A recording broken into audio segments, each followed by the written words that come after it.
Hi everyone, and welcome back to the Hodcast, your go-to podcast for training in the UK construction industry. My name's Sam, and every week I get to sit down with incredible guests talking about construction training in the UK. This week I've got Nick Brasier. He's the construction director for Stonebond down in Kent. This man, ex-bricklayer, lovely bloke, lots of things to say. What do we talk about? We talk about the skills gap. We talk about his journey into the construction industry, what it was like in the 80s, all the way through to today, and what the next generation needs in a world that is set up for yesterday. I really hope you enjoy this one as much as I enjoyed the conversation. So please sit back, relax, and enjoy our conversation.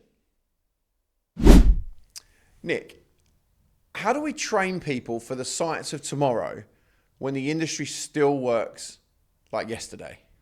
That's a good point, Sam, to be fair. Look, taken from someone of the age that I am, I mean, what we can't forget is the fundamental core elements of training development, and especially within the construction industry. And over the last sort of 25, 30 years, I've seen it peak and I've seen it drop and I've seen it fall away. But when we're talking earlier, Sam, is that the core fundamental elements of training starts with people like me. And what has really excited me is then watching with avid interest with SRS and how somebody has got that passion to want and bring something back into the industry. And I think that is what has been missing over the industry for a long, long time. And sadly, we have seen sort of local colleges fall away by the wayside with lack of funding. And there's one thing that we have in abundance in this country is people. So we've got the resource. The resource sits here. All we now need is to put a training module in place. But what we can't forget is the basic fundamental elements of construction don't very change. They're very seldom do they change. Different techniques come and go, and they will do with building regulations and the Building Safety Act, etc., etc. But that core element, that is the root success. Well, I feel, I passionately feel is that that's what's missing. So that's what spurred me on to be a part of this SRS journey, is that can the likes of myself and Garry Staines and Lee Marley and name dropping of such, is that if we can then get together and start creating that energetic, holistic environment to start training. And like I said, there's so much resource in this country. We're not optimising and utilising that skill set. It's interesting that you basically answered with Garry's slogan of "Together we can." Yeah, exactly. And I didn't pay you to say that or tell you to say that either. But the idea that doing it together is better. If colleges out there on their own, or a Site Ready Solutions out their own, or a Garry Staines or a Nick Brasier or a Lee Marley or a Steve Murphy or Rob Roberge or whoever it is, if everyone's out there doing it on their own, they're probably, Agreed. Arguably, unless you're Lee Marley, because everything he touches seems to turn to gold. He has got the Midas touch. Some people say that. We had him on, and he's such a great man.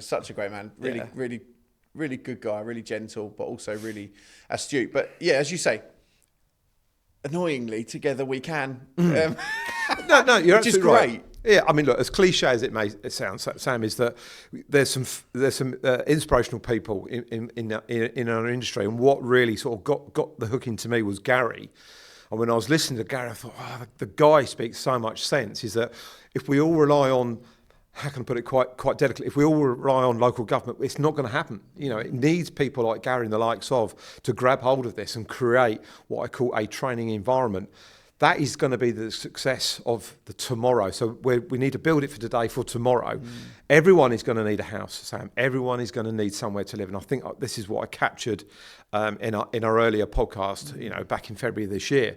Everyone is going to need somewhere to live. And that is all about then building environments. If we're not doing that training development today, we're not going to be building an environment for tomorrow to live in. So stripping it back through to that, Sam, that is where I think the pathway, the avenue into that training development is these key stakeholders that we've been talking about. That will in itself create that energy, that whole wanting desire to improve training development within our, what I call a fantastic industry. I wholeheartedly agree with you. I think you smashed it on the head with building people today to get the houses built for tomorrow. Indeed. Essentially. Indeed. Well, building for today, right? So take me back to 1988. Wow. A great year. Vintage, some would say.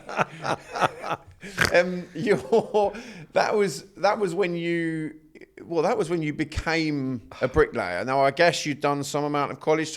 In fact, just take me back to that time. What did you know?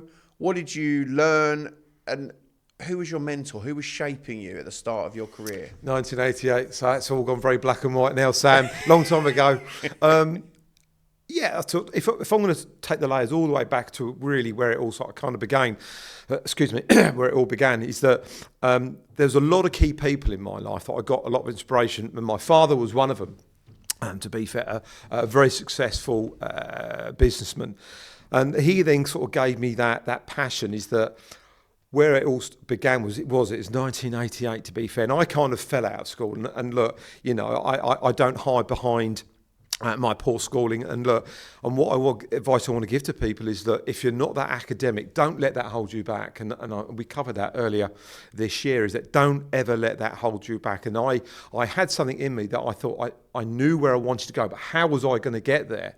And back then in 1988 is that I literally, you fall onto building sites. It's not like what it is today, where you have to have the CSCS card and SMSTS and all that training, sort of academic qualification that you need. It was a lot easier, and you literally rolled up onto site, and it was the old cliche saying, give us a job.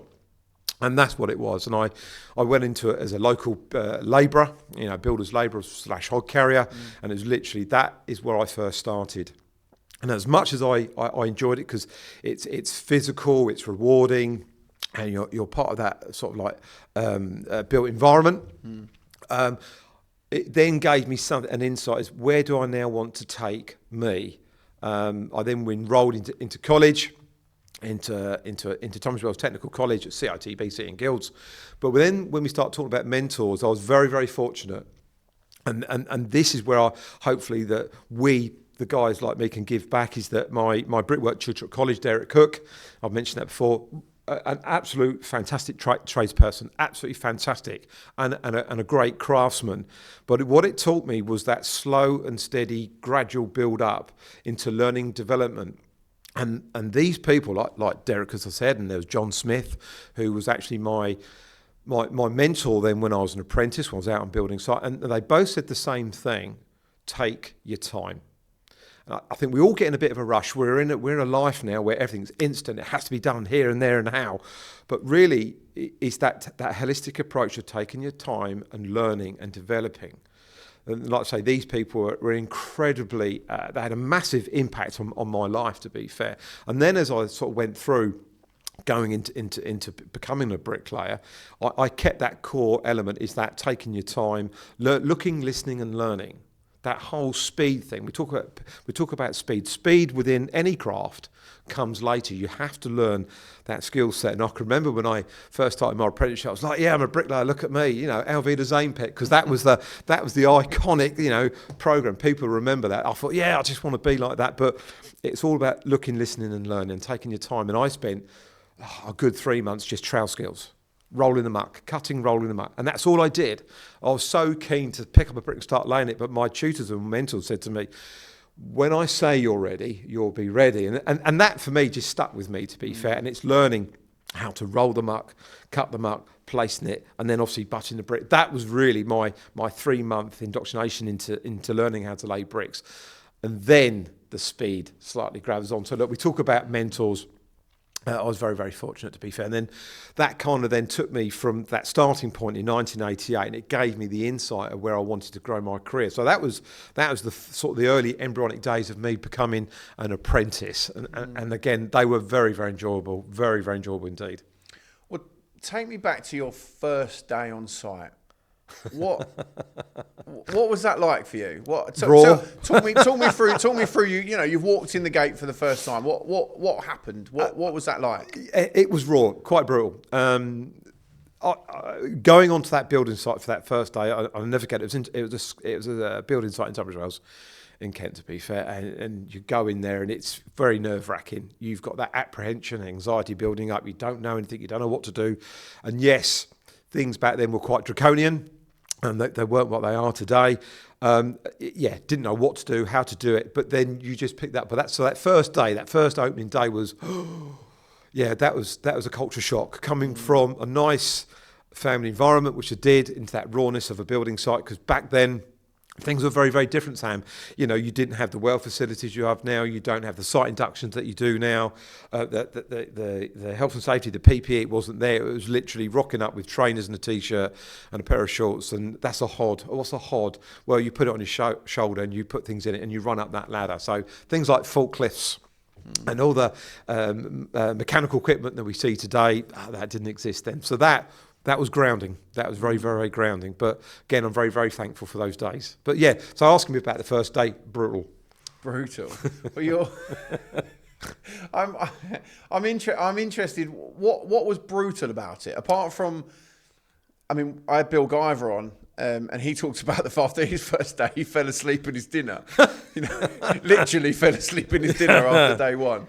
But what about it was brutal? Because people of a certain age-ish, maybe your age-ish, yes, talk about it and say, it's not like the old days, and that sounds a bit like old manny, and I'm not pointing you in that direction, but what I want to get at is what was brutal about it then, which is apart from, I guess, the lack of a mechanical aid. Yes. Because a hod carrier is not now taking bricks from the floor to the gables, for example. Exactly. Whereas, was it the physical aspect? Was it the mental aspect? What about it was brutal? I think the brutality then is, I've then gone from a cosy environment at home into the rawness of a building site. And like I say, back then, building sites are not like what they are today. You've got segregated walkways, nice working environments. The canteen now is great. Then it was literally rocking up onto a building site where there was no walkways and it was very muddy. There was no infrastructure in. And then you learn this thing called running. And the bricklayers that I work with, they said, right, the one thing you're going to learn, young lad, is how to run. And God, did I learn quick. So when we talk about the brutality of building sites, then it was cold, it was dark, it was the environments that you work in, and literally you're running all day long if you're pumping bricks, you're pumping muck. When I say I went home and I was exhausted, Sam, yeah, absolutely. It's all different now, but yeah. But again, that taught me a lesson, is that, do I want to be doing this all my life? No, and it gave me that spur to self-ignite, to go on and expand my career.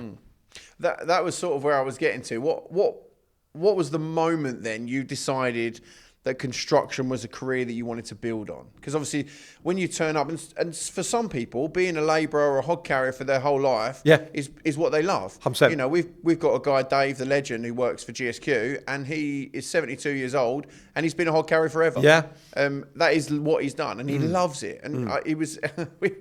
we were on a TV show, actually. Is it Will and Ralph Should Know Better? With Will Mellor and Ralph Little. And he was on there, and they were filming, and they said, "Oh, why'd you do this?" He said, "This isn't a job. This is my hobby." He's found something that he loved to do, and it was a hobby. Yeah. And I guess for him, it's only got easier. Over the years. Oh, of course, it has, actually, exactly. So, what point for you was it that you decided, I want to be in construction, but I don't necessarily want to be doing this run job all day long? I'm going to take myself back. I was subcontracting. So obviously going in to be a hod carrier, and obviously then leaning into becoming that bricklayer. I've always liked to be around people. I like to motivate, infuse people, and that was from an early age. But again, I didn't know how to release that and where I was going to channel that. To be fair, Sam, and when I went in from the point of being a hod carrier then into a bricklayer, and that founding moment for me. I was subcontracting with my bricklaying partner. We had a small business together, and it was in 94. It's when that dip recession came through, and we couldn't afford a hod carrier stroke labourer then, so we was doing all our own labouring then. And I was building a pumping station for Dean and Diable, who are a marine contractor, down at Lambhurst in Kent Buell Bridge reservoir, and was laying, which we can't do now for manual handling regs, was 9-inch solid concrete blocks. Whoa. And it was in the peak of winter, and you are saturated by, it's like 10, 11 o'clock. So how this moment then came is that we was loading out in the morning, because like I said, we couldn't afford a labour at the time, because prices were so raw. And then we was trying to lay these things in the afternoon. And I happened to look out onto the scaffold, and there was the site office there, and it was then called sub-agent then, and now called site managers.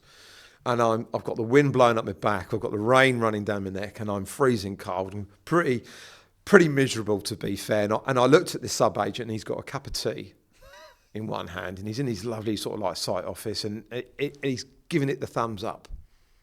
And that was a striking chording moment for me. And I turned around and I looked at my partner, Dave, and I went, I can't do this no more. And that then sort of lured me into going into site management. And that's that next journey that then I then took another direction. But it's like I said earlier, Sam, is that what I want to say to people is, if you're not an academic, do not let that hold you back. Because look, if I can go from the humble beginnings as a hod carrier stroke building labourer into to where I am today, that was my passion and that was my drive. So getting back to that sort of like founding moment, that's what then spurred me into then going into that next journey, that next chapter of my career of going into site management, because I just loved working in an environment where you can then motivate, steer and guide people as a team, and that has been so rewarding. And again, that's coming all the way back from that humble beginning, that 1988 beginning, into leading through over the last 25, 30 odd years. And now I sit here now as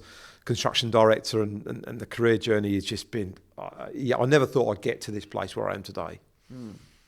Well, you touched on team. So you seem to have been part of a team for your whole working life, whether you're a labourer in the team with the bricklayers, whether you're leading the team, building the substation, or whether you're in your comfy office with your cup of tea, leading the team from the warmth.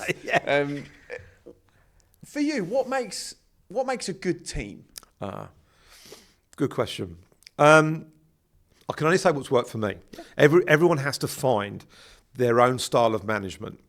But what the advice that I give in answering that question, Sam, what makes a good team, a good leader, is support, encouragement, understanding, and appreciation. You kind of need to get that, because if you want your team to follow you've got to have those core credentials. If you're somebody that's going to be standing on a touchline and you're pointing and shouting, people go, okay. People need to see the leader. They need to. It's like a football captain. Lead your team out onto the field. Your team will follow you. And I've always gone by, I would never ask, and again, this goes all the way back to being a building site labourer, is that never ask somebody to do something which you're not prepared to do yourself.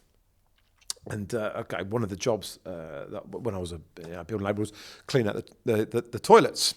And I say this to everyone, is that when I first started out as a labourer, you say about the rawness, getting back to that rawness, the brutality of building sites then, the welfare wasn't what it is today. They're relatively good. They're clean and tidy, and we have a welfare labourer. For me, they were just wooden huts with plastic buckets. And look, we're getting quite raw now. I never forget that. So one of my jobs on a Friday was literally taking these things and empty it into the foul sewer. Yeah, that's pretty grim. That's pretty grim. And as I say to people, never ask someone to do something which you're not prepared to do yourself. And again, people see that. People say, well, I love to follow Nick. Nick's the guy that leads out and look. And sometimes you need to be in the trenches with the boys and girls. You have to be in the trenches, because they see that you are then prepared to sacrifice your own kind of hierarchy. If that's the right word. I mean, I've never stood on hierarchy just because I hold a title of director. It's just a title. It's what you as a human being and a manager stands for, is that if you're someone who's then prepared to lead, then people will follow. That, I find, makes a good leader. And I've always liked doing that, even from going when I was not like a chief labourer. Then I was as I moved up through the ranks, I had other support team members, using the CRS phraseology, is that you then lead them people, show them, lead them. And I've only then carried that through over the last sort of 25, 30 years. Yeah, I like all of that. The idea of having a good team is so important these It days. is. And that's like the site ready solutions model is the teams model. Yes. And I work for GSQ as the health and safety manager as my day job, and I get to fortunately go around and see these teams models and it works. Yes, it does. You've got a good bricklayer who wants to teach because they want to earn. Yeah. And it's such a, when you frame something in such a way where there's nowhere to hide in the team. No. And you can push that forward because, Danny, I'm making names up because I don't want to use actual names of people on site, but Danny, the mentor, who is the experienced bricklayer, is teaching Joe, the year 2 apprentice maybe. Yeah. And Joe is then passing what he knows, the year 2, onto the year 1 apprentice. Correct. Who is sort of learning a bit and is just a little bit behind your year 2. And then you've got your STO, your person who is gonna who is either brand new to the industry. Yep. And he's learning like you were when you first stepped on in 1980. And then, but that person still feels valued. Yes. Because you haven't we don't like the term day work or price work. It's just work, right? Exactly. But what you tend to have with a price gang, say, is a ganger who's maybe creaming off the top of everybody else's work. Whereas in the teams model, you don't get that. No. You have, Site Ready have sort of worked out this, or certainly GSQ have worked out this like communal pot where you get paid, and then if you hit the targets that you need to hit, then you get paid more. Yes. Which I think is just brilliant. Yes. You have the ability to, as a team, it is. That's all progress. About team. It is. Sam, you're absolutely right. Is that it's a phrase of a good friend of mine. His name's Matthew Freeman, and he turns around and he says, "In order to build a house, you need a lot of people." Now that resonated in me. I mean, this goes back quite a few years ago now, and he was absolutely right. Is that in order to create and achieve, you need your team around you. And there's all these moments in time, they all come back to you, don't they, to be fair. And I can remember I was a site manager, worked for Lang Homes many years ago, and my managing director, Sean Ellis, was doing a site walk, and he'd go round and he'd talk to the welfare labourer, the forklift driver, the gate person, all these people, and he knew their names. He knew their families, and he spoke to them. How's young Johnny? How'd he get on with the football? And I was like, wow. But that in itself, what I thought was great leadership, because that's where it all sort of centres and gravitates around. And I've learned that is that even then when I go onto my sites today, I want to go and talk to the welfare labourer. I want to go and talk to the forklift driver, because these people are the core backbone of what we do. And in fact, they are probably more important than what I call a site manager. Now I'm going to get some criticism when I go back to work for that. But these are core elements. And again, if you have that warming, approachable way about you, people will gravitate towards you. It's when you're shut down and quite cold and draconian, quite tyrannical, people are not going to want to follow you. So look, in order to be that leader, just be yourself. Have that empathetic, supporting, approachable manner about you, and from what you can succeed at that is phenomenal. And that is what I've enjoyed over the last sort of 15 odd years of being in directorship. Do I class myself as being the best construction director in the UK? No, of course I don't. I'm just somebody that knows how to stimulate and motivate people. And it's like, I call it the Red Sea moment of Moses parting the Red Sea. That's going to take a lot of will and power, but then you had that behind you, people will follow you. Well, yeah. It's refreshing to hear. You don't hear people talking about construction being a people business enough. You just don't. GSQ Brickwork or Lee Marley or whoever, or SMB or Stonebond or whoever it is, they're building houses, but really it's motivating the people to do the job. And that's where I feel like a lot of organisations, and this is my personal take on it, a lot of organisations miss out and miss a trick. So take take any of our insurance companies that insure houses. They have standards that you have to meet, and I'm not going to name them because there are loads of them. Yes, we can name them. If I name one, I have to name them all. But what they're not great at is being people businesses. Yeah. So they're really, they are an insurance company. Yeah. And their standards are their standards because they set that standard because they have to, that's how they insure their properties. If Correct. it's to this standard, then it must be good enough to sell. Yeah. And we won't have to go back and pay for anything for 10 years, which is great. Yeah. But getting people on board is a people business. That's not a numbers business. No. That is that's where I feel like it's missing. Yes. And I think you're hitting that on the head. And the construction director who modelled that to you has hit it on the head. People when you feel known and you feel it sounds a bit daft. When you feel known, you feel loved. Yeah. You feel cherished or whatever those sort of mushy words are. Yes. You kind of want to do it for that person, right? Correct. You wanted to do it for your Correct. director and hoping that your guys want to do it for you and the next generation. And I think pulling it back to mentorship, I think that's what it's about. It's a people business. It is. I mean, that's a very interesting point to break into. And like I say, I'm going to name drop because these people are all mentors. And like I said, I wouldn't be sitting here today if I didn't have that great experience of working with some fundamentally inspirational people. And we could talk about the mentors all day long, Sam, and again, another name that drops into my head is a guy called Garry Curtis. Now, Garry Curtis, and he'll probably listen to this and go, but Garry, when I went to Garry, I was a project manager. And I come out of an environment which was pretty brutal in a business. And I went and worked with Garry for a business, and I sat there and I listened to him in a meeting with a client. So you've got the client, you've got the EA, you've got a consulting team.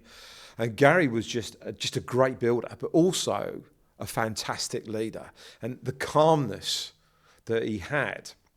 And then when he spoke, people listened. And I sat there and I thought, wow, that guy, I want to do it for that guy, not for the business, if that makes sense. And you're absolutely right. Picking on what you're saying there is people tend to gravitate towards people. Say not like myself, because that sounds incredibly arrogant, Sam, but people want to go and work for people. They don't go and work for businesses, they go and work for people. And I've applied a technique over these years of being that supporting, caring, empathetic, understanding leader. People, I want to go and work for him. I want to go and work for him. And that's leadership. That's absolute leadership. Yeah, business can have all its core values. Social agenda, in terms of all sorts of kind of... Bugger that bit. Sorry, Sam. Doesn't matter. We'll cut that bit out. So let's go back. Leadership. So yeah, when you sort of talk about that leadership model, is that people want to go and work for people and they gravitate towards it. A business can have all its core values and have its all land system procedures, which is great, which a business needs that. But it's the people that work with inside it, and those people need to feel valued. Being valued is so key important. We talk today, we talk about the topic of mental health and the mental health sort of like support that we need to give. For me, that's always been there. Mental health now is a big key thing, and so it should do. But again, it's understanding the people that work for, caring and understanding them. They feel valued, and that whole word, that being feel valued. Once your staff feel valued, they will follow. And then sometimes you're going to be asking your staff to do the impossible to meet business needs. And look, let's not cut that away. Is that a business is there to make money? That's what it's there for, and that's why they're successful. So you need that support and that guidance. And with that, you will then become successful within its own right, its own merit. Yeah, I agree. It comes doing the impossible. Doing the impossible is something that I see bricklayers do every single day. And they do it because, as you say, they're valued. We had... I think you've met Greenie, haven't you? He's been on the podcast. Who doesn't know Greenie? Yeah, exactly. But he's similar in many ways to you and to the people that we're talking about. Yeah. In that he won't ask anyone to do something that he's not willing to do. Exactly. And he, we had a job in Cambridge where the crane was going to come down and we weren't finished. Some of it was down to the site, site management and site supervision and wind and rain. Some things were within our control, some things were outside of our control, and it was a big mixture. But the crane had to come down, otherwise we were going to get super countercharged for it. And then what he did, and there was some friction between other sites and managers, but the manager there he still works for us, and he's running a job in Cambridge. In fact, he's running 2 jobs in Cambridge at the moment. His team just went beyond for him, and Greeny backed him up as well. So on a Saturday, you had the whole team there, plus the supervisor, plus Greeny, who's there also laying bricks, doing a day's work, and the guy doesn't have to be there, and he doesn't have to give up his Saturday, but what they're doing is the impossible in getting it done in time for this crane to come down, and it does speak to that feeling valued and wanting to work to get the job done, because there's no better time to find out who your real mates are when you're either at rock bottom or right at the top. And your best mates are there in both. 100%. There are some people who love the drama of being, when you're at rock bottom, oh, you're okay. Like, because actually they want to go and talk to Dave around the corner about how terrible you're doing, and it makes them feel good. But those people are not also going to be there when you're at the top. And I think the idea is that it's about that journey. Yes. So Greeny and the other supervisors, the supervisor Maz, they were on that journey together from the bottom of, we're never going to be able to do this. We're going to get charged whatever it is, 10 grand a day or whatever it is, to have this crane up for however long. And I've been in that situation many times, and any construction manager or director or whatever in that managerial role, if you've got that reputation for being one of the good ones, because they're on, there you go, and they're on. But when you have built that reputation, like I said, over the years, I can now wholeheartedly say, hand on heart, I can pick up the phone to a subcontractor and go, Fred, Dave, Colin, whatever, I need your help. I need your help, and I'm going to ask you to perform the unachievable. And 9 times out of 10, Sam, they've gone, what do you need? How can I help? And I get, like you say, you talk about Greeny, you're absolutely right. In front of, I had a meeting with Greeny and Garry the other week, and it was great to be in an environment, in a meeting environment where so like-minded. Where I am at the moment, I have to achieve a certain business delivery, and I'm going to be asking for help. And I rung Garry, and we rung her. I said, "Can I meet you on site?" Me and my team, and I said, "I need you to deliver something for me, and I need you to up the game here." And it's not they weren't before. I need this extra additional help to go above the bar. And they sat down there and went, "What do you need?" And that, when they don't have to do that, but that is that respect and loyalty that they have for me. And again, this is what I was trying to get to about that leadership model, is that if you've got that reputation of being kind, considerate, helpful, and all the key buzzwords that we've spoken about earlier, that is when you come into your zone. That's when you come into your element and think, right, I can call upon subcontractor A, B, C, D, E, F, G to need to achieve this. And like I say, 9 times out of 10, then it's been a major success. So again, being that person. Well, what you don't know about, I don't know the exact conversation that you had, but I know the outworkings of It's about I think it was about your year end, wasn't it? Correct. And getting stuff done. Correct. Well, I know that out of that meeting, there was another meeting where the next level of management was brought in. Yep. And then the next level of management was brought in, the site supervisor. And then I've just been I was out on site last Thursday. Yep. And I saw everybody working so hard, and the supervisor was like, we're being, it sounds daft, like we're being super safe, and I'm obviously the health and safety, they always say that to me, but what I found was that them being safe and them being made them efficient, which then made them be able to do things in a quicker way. But the idea of that cascading down, so you've reached out to your subcontractor, correct, and then it goes down through the echelons, through the layers, and it goes through the layers, and you know, Yeah. and I'm walking around seeing hod carriers that are doing things that are so good and so safe and so, you know, and so efficient, Yeah. that it's just brilliant to see. But It you is. don't get that unless you've got the strength in depth of your team. It becomes infectious. It becomes infectious, and we all, guys of my age, we all like to reminisce. Oh, back in the day, and I can remember when I was project manager for a business in Gravesend, and I called it. I needed to create this clean working environment. And I introduced something called Clear Up Friday, and every site manager or construction director probably sat and go, yeah, we've brought that in. But what I ended up doing on Clear Up Friday is that I used to place skips all the way down through the line of the site. And I would start going out, clearing up, and they go, well, hang on a minute, you're project manager, why are you doing that? That's not setting a good example.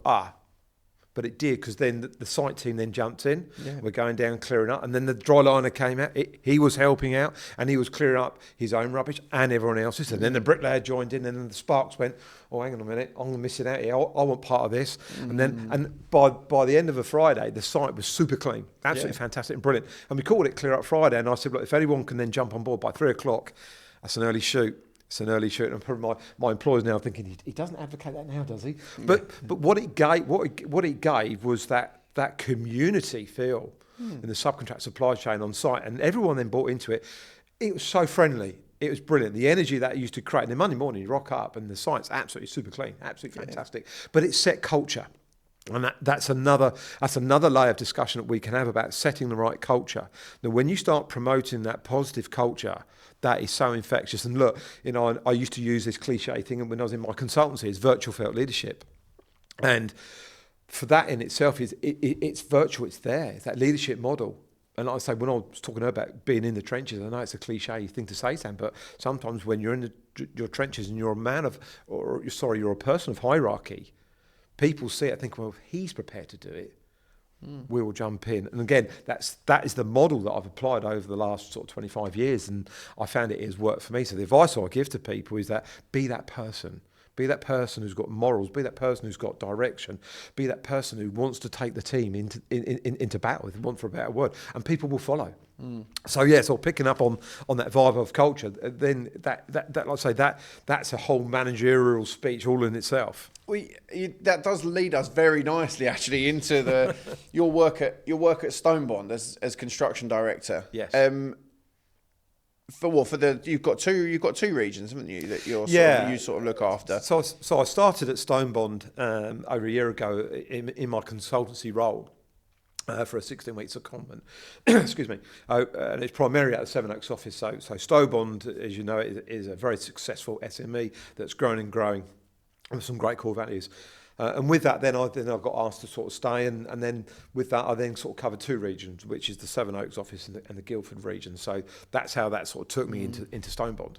Well, for those that don't know Stonebond at all, how would you describe the company's approach to training and development for its people? Because it is good at doing that. Yeah, it is, to be fair. And look, there's certain podcasts out there that Graham Cherry, who's our chief executive, and co-owner with his brother Richard, and again, they are very much focused on people. And like we were saying earlier, is that a business can have all the policies and procedures you like, but if you haven't got that core belief within training and developing your own staff, then you haven't really got a successful business model. And again, sort of picking up on the Stonebond vibe, is that what attracted me to Stonebond is their passion.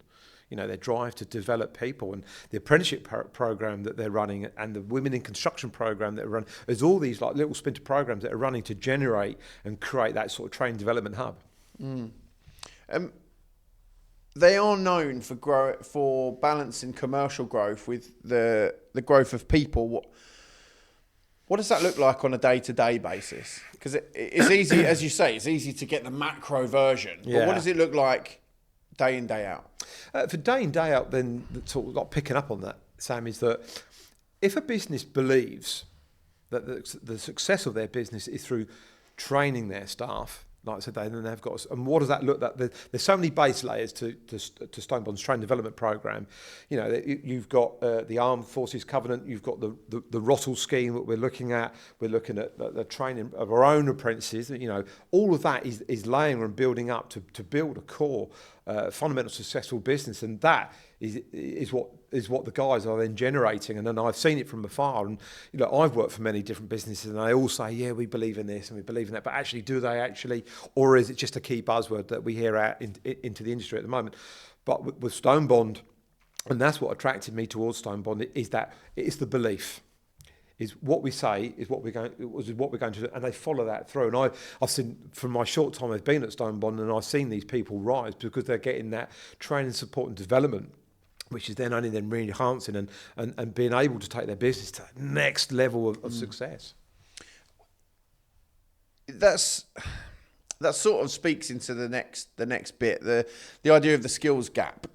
So we talk about there is that speaking of buzzwords, skills gap. If I had £1 for every time I saw the word skills gap or skills crisis on LinkedIn, I don't know if I need to work anymore, to be brutally honest with you. But everyone talks about it. But what do you see as the real root cause of it all? Where has it come from? Honestly, the lack of training development. There you go, lack of training development. And getting back to when my career started back in 1988 when I went to college, I went to Tunbridge Wells Technical College under the CITB Sitting Guilds, plug. Joking. But when that finished, they shut the college down, lack of funding and everything else. And all the young people in the surrounding areas like Crowborough and Eridge, Uckfield, they had nowhere to go. And that is the start of the demise of that training program. And what really excited me is, like I said, I've seen this thing sort of like grow and tumble over the last sort of 25 years. No one's really sort of grabbed hold of it, and we're kind of relying on local government or main government to help, but they're not going to come up with a magic bullet. They're not. And when you get the likes of Garry and Lee Marley and Billy Sutcliffe, they're all trying to do something. That is that core element of putting the emphasis back into that training development. If these guys don't do that, we haven't got training development, and we're all going to moan. We've got skill shortages and everything else. One thing that this island, as we call it, the UK, has got is people. There's an abundance of people. They're all sitting there. They're all out there creating these things, like you say, SRS and the likes of that. That for me excites me. And again, if people like me then can't invest into that, our industry goes into a downward slope, and it will carry on going into a downward slope. The quality of work will go down, and the whole thing about this construction industry, it pivots around training and development. So again, like I'm saying, picking up on what we're talking about, this, if we can all be a part of this, if we don't help and put back in, there is no tomorrow. We have to invest in today.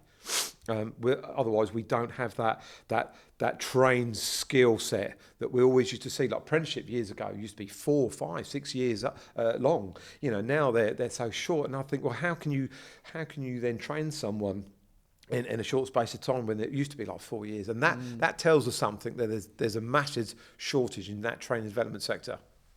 Yeah, the difficulty with that is that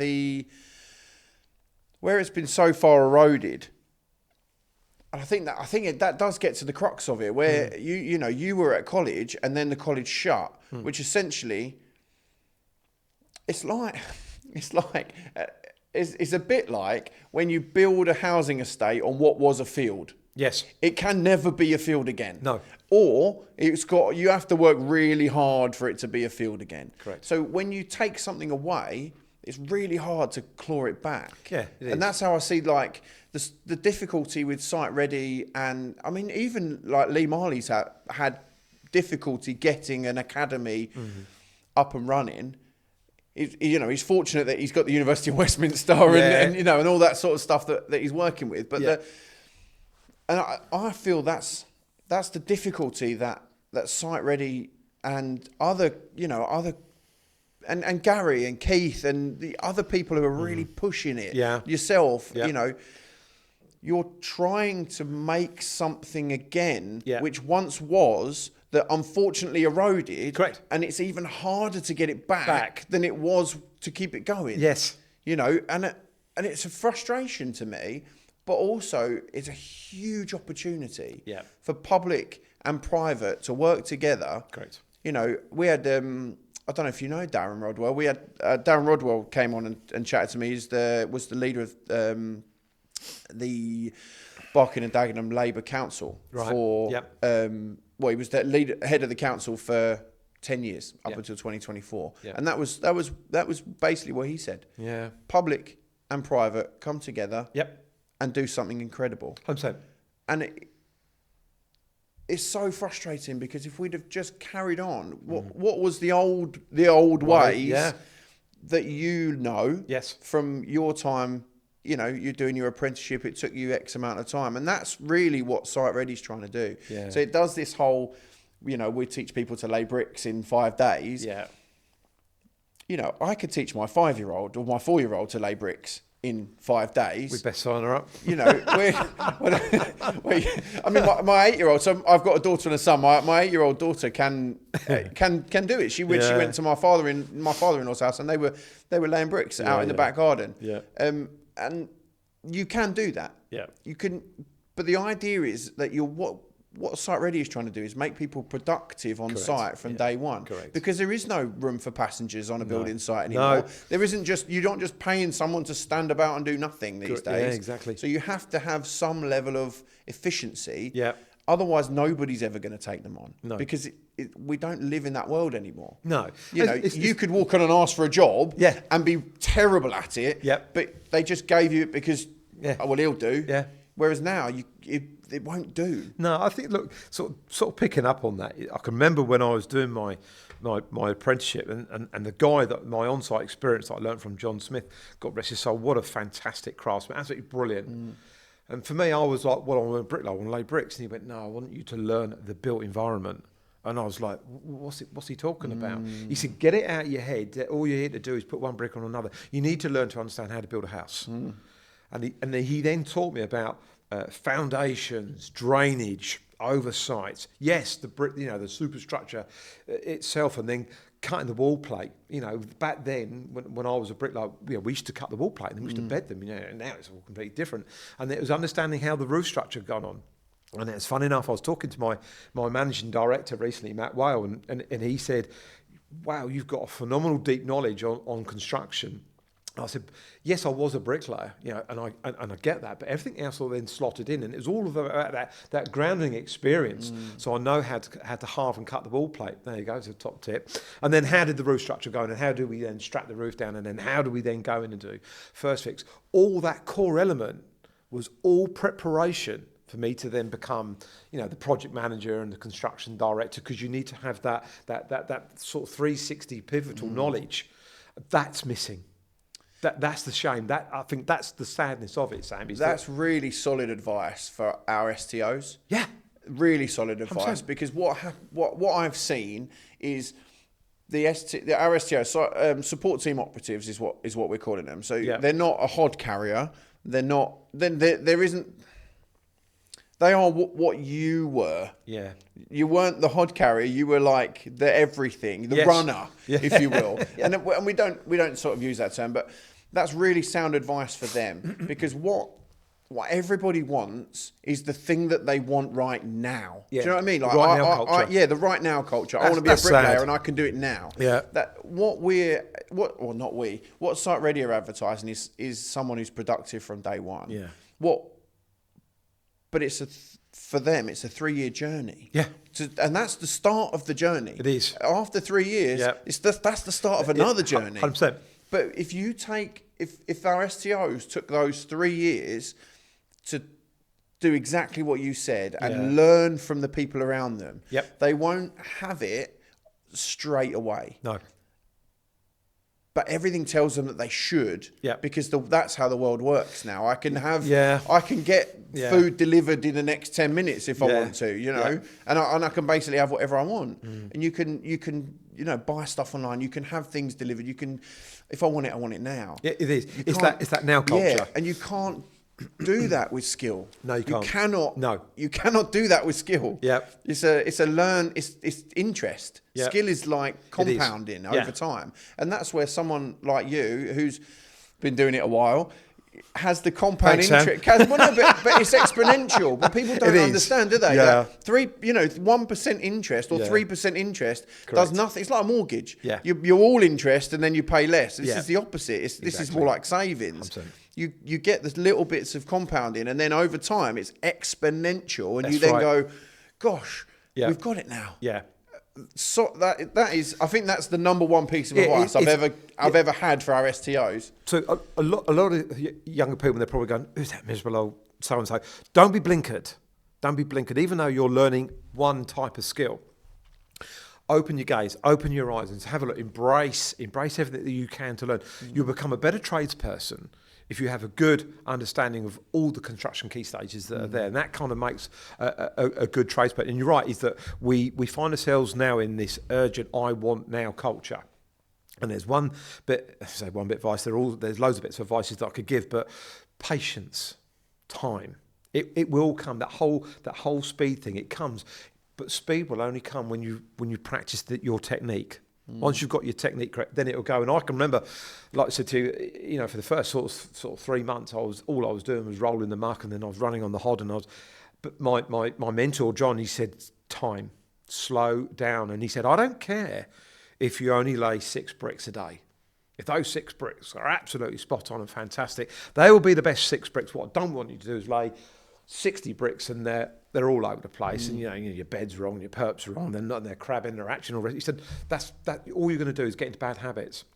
So again, the advice I say to anyone that's coming into any industry, to be fair, but we're focusing on the construction, is take your time, learn your skill, and the speed will then follow. Well, all that said, how do we better bridge the gap? And I think the bridging of the gap is between college or the learnt environment and site, because you went to a technical college. I did, yeah. and I'm guessing you were on release to an apprenticeship, or did you spend 2 years in college and then? No, I was on day release back in the day. But what is missing is that connectivity with actually working on a building site. And I think that's what's kind of missing, because a lot of people then come into a training environment and they're always in a training environment. What's unique about what like I said, Garry and the other guys are doing is that they're using they're mixing the academic with the training, with actually being out on site. And it's that environmental issue. You're there in the summer, you're there in the winter, and in the spring. That's real. Now that's real. And look, as I said, it's all glamorous in the summer because the sun's out and you've got a nice tan and you're great. You're loving life. It's fantastic. But then you got to start adapting into what I call the harshness of the 4 seasons, and that's grounding. No one can teach you to drag yourself out of bed the first week back in January after you've just ate yourself into oblivion at Christmas. Correct. You cannot teach that. No. That can only be experienced. Exactly that. On a building site. And that's character building. Yeah. And that's character building. But again, take your time. And that's what we're talking about. How can we bridge the skills gap? I think there's definitely mileage in these key players in the industry to help and support what I call the existing training establishments. It's all the core elements there. It's just missing its linear line. And if more business leaders, like you say, like the GSQ Brickworks and the Harlequins and the Lee Marleys and Charlie Collins and all these people. Okay, yeah, you can kind of blur it, and we are sort of competing against each other for subcontractor work and the rest of it. But if we haven't got the skill set, there is no work. And that to me, I think there's a blue sky moment here. Is that if we all then got together, all we're doing, and we're only building and improving, developing the environment that we're in. Together we can. Apparently. Together we can. Always. Well, if I gave you a magic wand. I love a magic wand. So Site Ready Solutions have got what we believe to be the solution to the skills gap. If you had a magic wand and you could wave it, what would the solution be that you would come to? More investment. I think the skill in training is there. There are these people out there that can do it. It's investment. And that can come from higher power, that can come from local government, that can come from independent funders. There are people that are still out there with cash, funny enough, even though we sit in this economic dark blanket that we're in at the moment. it's like how do businesses grow? How do things develop? You know, you talk about Apple, you talk about Amazon, you talk about all these sort of big people. They are people that have got ideas. They haven't all got all the money. So for this to work, it needs investment. Like I said, we've got the resource, we've got the human element. That's out there. Like I say, what we are now, 62 million people hunked up on this island, something like that. 62 million people. We don't need 62 million people, but there's people out there that are losing their jobs. There's people that are, you know, unemployed. The resource is there. We just need that investment. Once you've got the investment, you then tie in with that training environment, that teaching and research and development that we're talking about now. That will then help us try and rebuild the skills gap and the skill set that's needed to keep this industry going. That's a pretty good magic wand, that. Expelliarmus whoosh. That's it. There we go. Yeah, we'll go. You, well done, Harry. If they make a new Harry Potter film, I'll put your name forward. I've asked you about this before. When we chatted in for the video that we did in February, but if you could give one piece of advice to someone starting out in construction today, what would that piece of advice be? And you can't say take it slowly, because I know that would be the number one, but practical advice for someone starting out today. Don't be afraid to fail. Success is born out of failure. And for me, I failed. I failed many a time, you know, and I've dusted myself and got myself back up again, and that inner spirit to keep going forward. Don't be afraid to fail, because if we don't learn what success is, we need failure to tell us what success actually is. Don't be afraid to fail. You will get knocked back. You will get rejected in many forms of life, and even in my career, you know, I've gone somewhere and I've failed. I've gone, oh, did I then go? Oh, that's not good. Then no, I got back up again, and I can remember when I was trying to get into site management. Back then, IT, internet, email, they didn't exist. There was pad and there was pen, and I wrote the standard letter. So I cribbed a letter, dear sir, madam, no, and I wrote about 30 of these letters, and I sent them out, and I got one response. The response that came back, sorry you've been successful, sorry there is no opportunity, and I had to keep taking and absorbing that disappointment, and I got one lucky break, and it was back with a company called Huntingate Homes 444 out of Hertfordshire. That was my break, and I was in. Thought, right, I'm in, but there was, out of those 30 odd letters, I had 29 no's. No, and it was something inside me that kept going. So answering that question, Sam, is never be afraid to fail. Don't lose sight. Keep driving forward.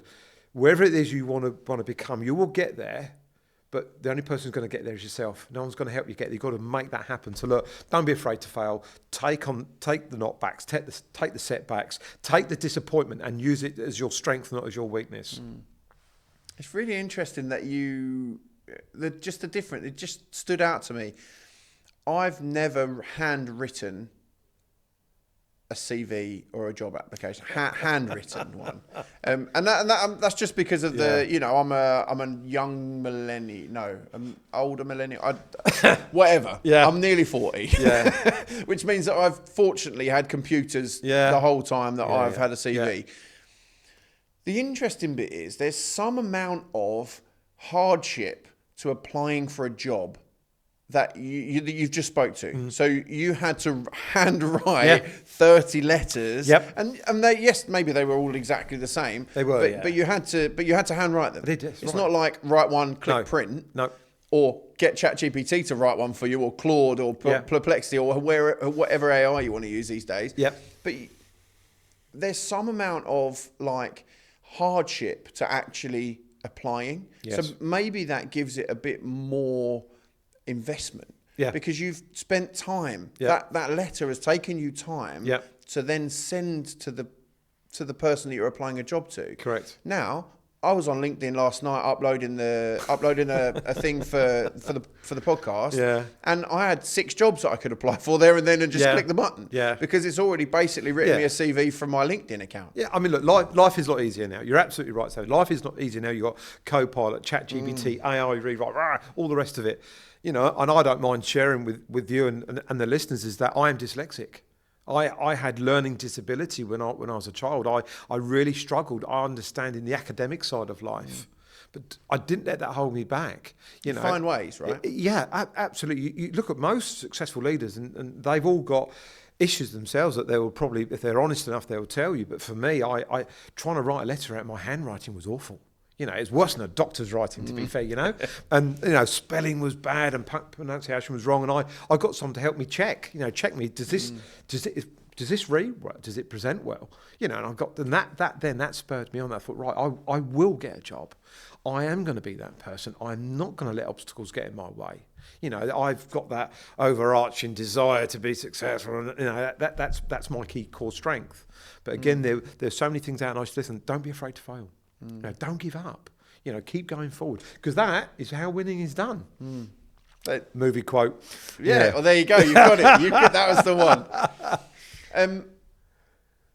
Well, all that said and done, we have a closing tradition on this podcast where I ask you who you would like to be sat in the chair having a conversation with me. Now, that can be anyone in the world, but it would be, and that's fine. Ideally, I would actually like to have the conversation with them. So it can be anyone you like, or I'll allow you two. If you want a moonshot, and then someone in your little black book, you can go, Sam, here's their number, or put us in an email thread and go, this would be someone really interesting to talk to about training in the construction industry. I'll probably say over my whole career, there's one guy that sticks out, and at the time I didn't give him justice because my emotional intelligence wasn't developed enough. And it was Simon Moore. Now, Simon Moore was a construction director for a Sussex-based SME, and I didn't get him. You know, I was young, I was full of testosterone and arrogancy and ego that most young people have today.